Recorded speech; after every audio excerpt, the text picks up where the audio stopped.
ಶ್ರೀ ಪರಮಾತ್ಮನೇ ನಮಃ. ಶ್ರೀಮದ್ಭಗವದ್ಗೀತಾ ಅಥ ದಶಮೋऽಧ್ಯಾಯಃ. ವಿಭೂತಿಯೋಗಃ.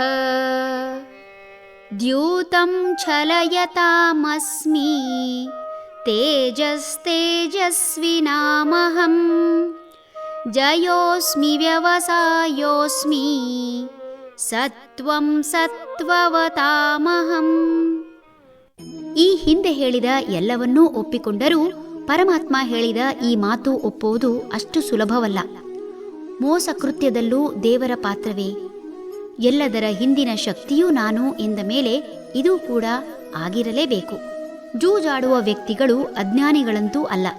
ಜೂಜಿನಲ್ಲಿ ಆಗಲಿ ಆಟದಲ್ಲೇ ಆಗಲಿ ಸೋಲು ಗೆಲುವು ಸಾಮಾನ್ಯ. ತಾನು ಸೋತರೆ ಅನುಭವಿಸಬೇಕಾದ ನಷ್ಟ ಹಾಗೂ ಅಪಮಾನ ಇವುಗಳ ಅರಿವಿದ್ದೇ ಮನುಷ್ಯ ಜೂಜಾಟದಲ್ಲಿ ತೊಡಗಿಕೊಳ್ಳುವುದು.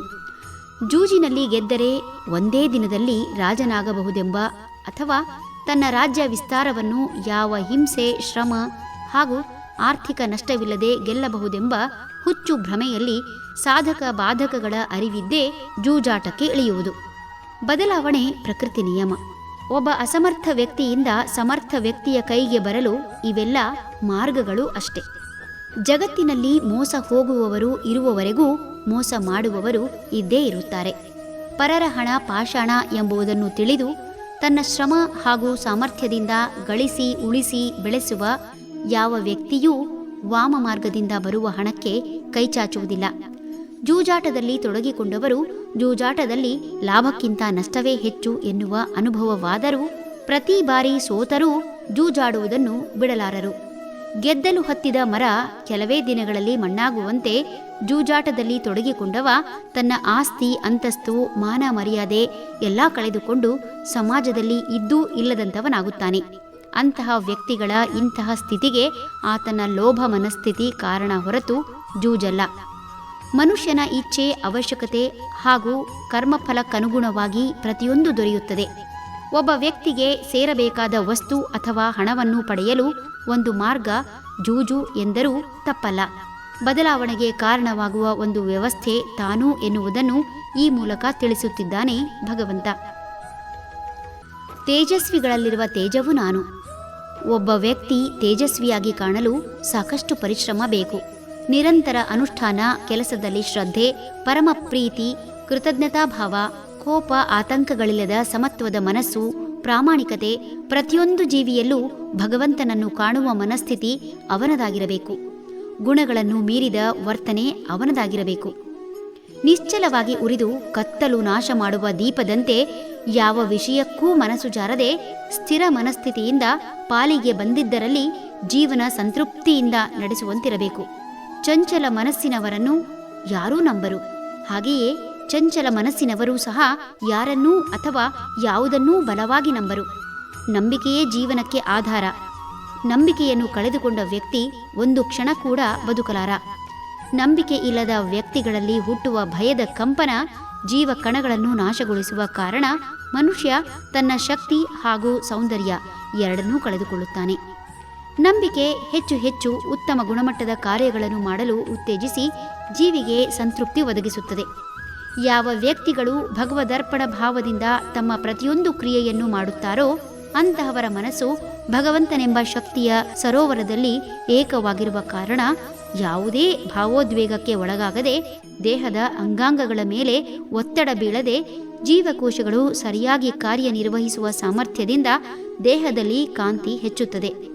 ಪ್ರತಿಯೊಂದನ್ನು ಅನುಮಾನದಿಂದ ನೋಡುವ ವ್ಯಕ್ತಿಗೆ ಆತಂಕ ಹಾಗೂ ದುಗುಡದ ಪರಿಣಾಮದಿಂದ ಜೀವಕಣಗಳು ನಾಶವಾಗಿ ಜೀವಿ ದುರ್ಬಲನಾಗುತ್ತಾನೆ. ದುರ್ಬಲ ವ್ಯಕ್ತಿಯ ಮುಖದಲ್ಲಿ ತೇಜಸ್ಸು ಇರಲು ಸಾಧ್ಯವಿಲ್ಲ. ನಂಬಿಕೆ ಹಾಗೂ ಭಕ್ತಿಯಿಂದ ಮಾಡಿದ ಉತ್ತಮ ಕಾರ್ಯಗಳು ವಿಶೇಷ ಶಕ್ತಿಯಾಗಿ ವ್ಯಕ್ತಿಯನ್ನು ತೇಜಸ್ವಿಯಾಗಿ ಮಾಡುತ್ತದೆ.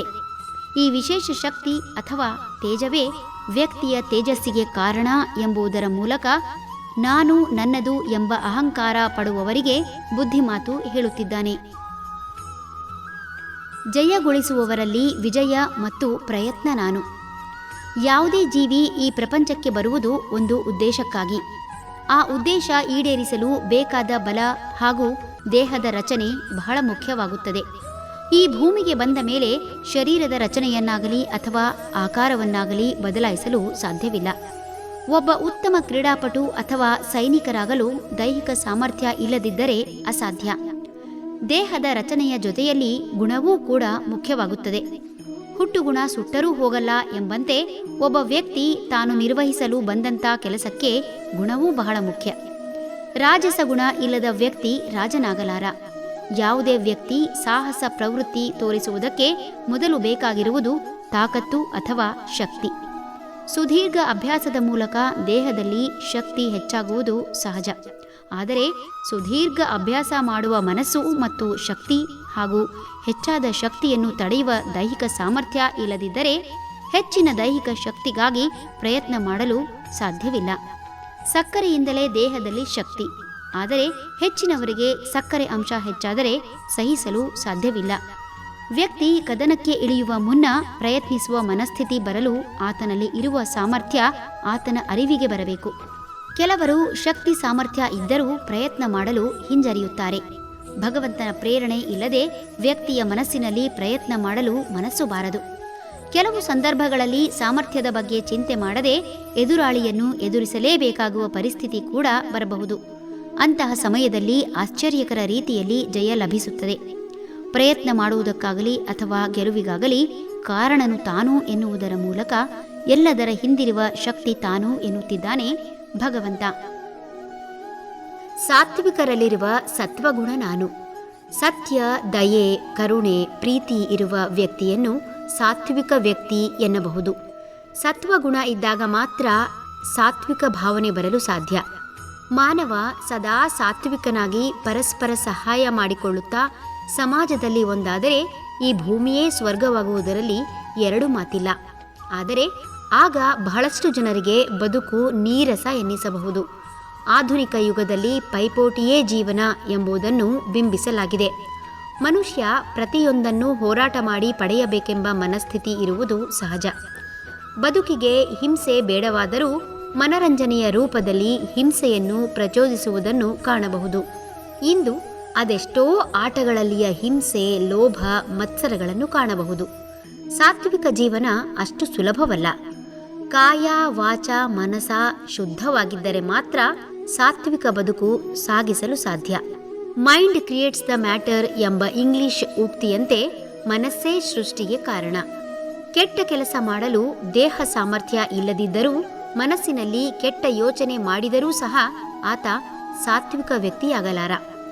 ಮನರಂಜನೆಯ ಮೂಲಕ ಹಣ ಗಳಿಸುವ ತವಕದಲ್ಲಿ ಅದೆಷ್ಟೋ ರಾಜಸಿಕ ಹಾಗೂ ತಾಮಸಿಕ ಕಲ್ಪನೆಗಳನ್ನು ಬಿತ್ತಿ ಅದು ದುರ್ಬಲ ಮನಸ್ಥಿತಿಯ ವ್ಯಕ್ತಿಗಳಿಂದ ಸಾಕಾರಗೊಂಡರೆ ಅದರ ಪೂರ್ಣ ಫಲ ಕಲ್ಪನೆಯನ್ನು ಮಾಡಿ ವೈಭವೀಕರಿಸಿದ ವ್ಯಕ್ತಿಯದೇ ಆಗುವುದರಲ್ಲಿ ಸಂಶಯವಿಲ್ಲ. ಸಮಾಜದಲ್ಲಿ ನಡೆಯುವ ಸಮಾಜಘಾತುಕ ಘಟನೆಗಳು ಒಬ್ಬ ವ್ಯಕ್ತಿಯ ಕಲ್ಪನೆಯೇ ಸರಿ. ಸಾತ್ವಿಕರಲ್ಲಿ ಸತ್ವಗುಣ ತಾನು ಎಂಬುದರ ಮೂಲಕ ಪ್ರತಿಯೊಂದರ ವರ್ತನೆಗೆ ಬೇಕಾಗುವ ಗುಣ ತಾನು ಎನ್ನುತ್ತಿದ್ದಾನೆ ಭಗವಂತ. ಹರಿ ಓಂ ತತ್ಸತ್.